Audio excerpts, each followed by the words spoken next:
များသောဖြင့်ဒီကောင်ကြီးကိုဒီသပင်ကြီးကိုဒီတိုင်း ဟုတ်ကဲ့ပါခင်ဗျာ ဒီတိုင်းမထားရင်ဒါဆိုလို့ရှိရင်ဒီကောင်ဒီလိုဒဲကြီးဖြစ်နေတယ်လားအဲ့ဒါကိုဘာနဲ့ဖြောင်းလဲဆိုတော့အထက်နဲ့ဖြောင်းအထက်နဲ့ဖြောင်းဆိုသပင်ကိုအရှုဆွဲလိုက်နော်အရှုဆွဲလိုက်ဒီကတော့တာသူ့ရဲ့ဒီပေါက်ကြောင်းလားဒီပေါ်တော့ကမထီနော်ဒီပေါ်တော့ဒီကောင်ကိုအရှုဆွဲလိုက်အရှုဆွဲပြီးတော့ဒီပေါ်ကသပင်တက်လာဒါမပေါအောင်နော်ဒါလေးအလူကြီးထွက်နေတာတဲတဲတဲဒါပြင်ဒီဒီကောင်ကိုဒီဘက်နောက်ကိုဆွဲနောက်ကိုဆွဲပြရတယ်တကယ်လို့ကိုကဒီလိုဆွဲလို့မှလက်ကမတန်ဘူးထင်ရင်ကိုတော့လက်ကိုကလည်းမလို့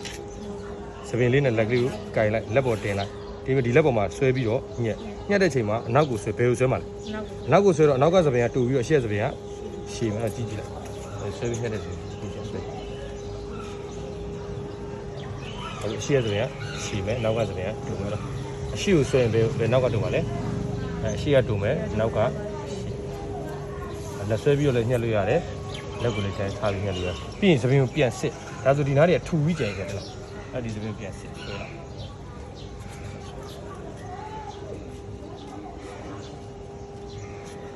အဲ့ဒီမှာရှည်ထွက်နေတယ်အဲ့ဒီကိုတိမညံ့နဲ့ချွတ်ချုံလေး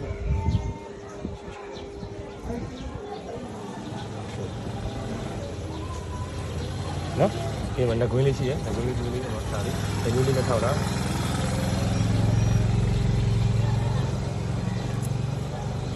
ဓာတ်ဝိဆက်ကြီးနဲ့အဲ့လိုမထိုးချလိုက်နော်ဓာတ်ဝိဆက်ကြီးနဲ့ထိုးချလိုက်တဲ့ခါကျတော့ဒုံးဒီဖြစ်သွားနော်ဓာတ်ဝိဆက်ကြီးနဲ့မထိုးနဲ့အဲ့ဒါရှိနော်ဒီငကွင်းလေးရှိတယ်ငကွင်းလေးဒါလေးရှည်တဲ့သပင်လေးလိုက်ပြီးတော့နည်းနည်းလေးတီးပြီးလိုက်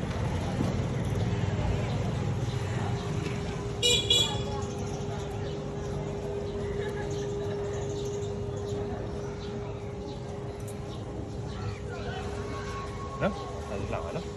ဒီလေးကြောက်နော်အထက်ထည့်လိုက်တယ်နော်ဒီဘက်ချမ်းလေးကိုချက်လုပ်ကြည့်ပါစီလေးနဲ့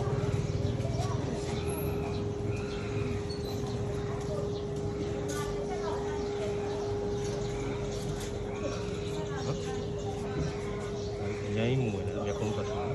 ညစမီလေးကိုချက်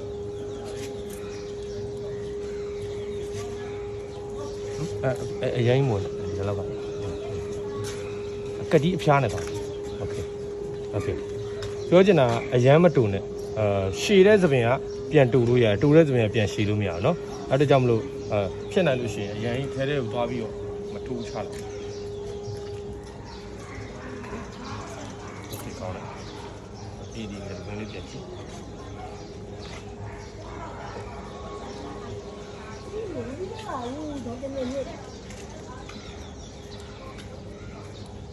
ဆက်ပြန်ခဲ့တယ်နော်ဒီအရေးကိုပြန်